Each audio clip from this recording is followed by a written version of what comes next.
Bareskrim Polri mengagendakan pertemuan antara Ridwan Kamil, RK, dengan selebgram Lisa Mariana, LM, pada hari ini, Selasa, 23 September 2025.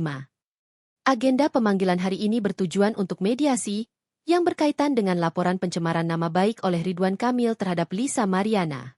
Polemik Lisa Mariana dan Ridwan Kamil bermula dari pengakuan sang selebgram di media sosial.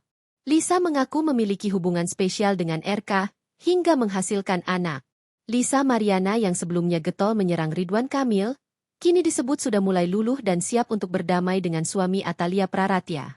Sementara itu, Ridwan Kamil justru tegas menutup pintu damai dengan Lisa. Mantan Gubernur Jawa Barat itu tetap akan melanjutkan proses hukum terhadap mantan model majalah dewasa itu. Hal itu diungkapkan oleh kuasa hukum Ridwan Kamil, Muslim Jaya Butar-Butar. Lebih lanjut, Muslim mengurai alasan Ridwan Kamil kekeh melanjutkan proses hukum terhadap Lisa. Muslim menyoroti soal dampak yang diterima kliennya imbas dari pengakuan yang dibuat ibu dua anak itu. Pihak Ridwan Kamil ingin memberikan efek jera kepada Lisa yang memfitnah tanpa bukti, sehingga tidak jadi buruk di kemudian hari, bahwa ada orang yang melakukan fitnah pencemaran nama baik tapi tanpa bukti lalu menuduh seseorang itu.